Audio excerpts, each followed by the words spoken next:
What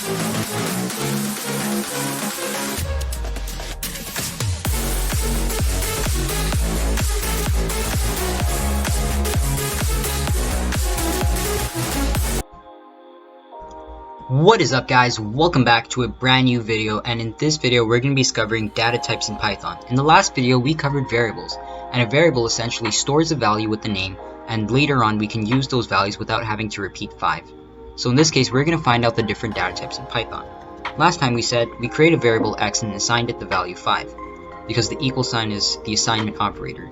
Now let's find out the other data types. For example, I can say y is equal to hello, which is a string, and j is equal to 8.2, which is a float, and then I can say L is equal to 23. Sorry, I can say L is equal to false. Let's just make these names better. So I'm just going to say age is equal to 5, and I'm going to say message is equal to hello. Sorry if I can spell that right. And I can say J, or we'll just say, let's change this to like 3.8, and we can say GPA, grade point average, is equal to 3.8, and then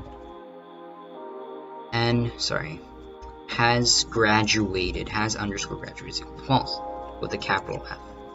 So what exactly are all these values? Well, 5 is an integer, and an integer is a whole, or it can be set as int. Well, that's the short form. Well, an integer is a whole number with no decimals, okay? So that's what you're gonna say. And a string is anything inside of single or double quotes, okay? And a floating point is essentially a floating point is any number with a decimal. So 9.0 is a float, whereas 9 is an integer, okay?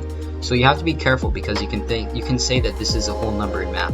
Well, in Python it's not. It is a whole number, but it's, in this case, the type of variable, type of data that GPA is storing is 3.8, okay? And the last kind of data we can store in our variables, known as the data types, is a Boolean value. And a Boolean can only be true with the capital T or false with the capital F. Now, why is this handy? Well, what if in our apps or something we have like this little toggle switch? It can only be true or false. It can't be a number or like a string, like a message, like hello Bob, how are you? Something like that. Right?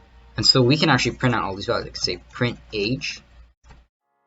And this video is not 60 seconds. Of course, I cannot teach this as a short, but this is a playlist where I'll teach everything as quick as possible, okay? So print message, I can say print GPA, and print has underscore graduated. Now, why exactly am I printing out all these values? Well, if I just commented this by hitting Control KU, if you hit Control KC in VS Code, what it will do is it will take all this code and make Python ignore it.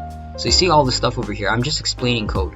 And how do I create, how do I type something and make sure that Python does not read this as code? Well, all you need to do is add a hashtag in front of it. Okay, so just remember that. Those are called comments. I'll cover them in the next video.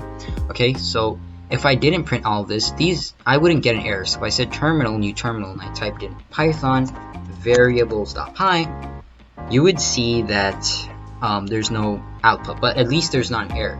But say I uncommented this by hitting Control KU to uncomment, Control KC, right? So if you hit Control KU, this is now recognized as code, okay? And I run this again, it's going to say 5, this.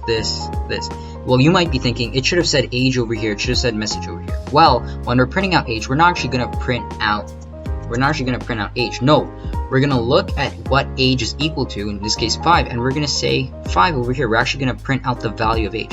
So if I had a credit card over here, and it was equal to a very large integer number, is equal to like something like that, and I printed out credit card, so I go over here, print credit card.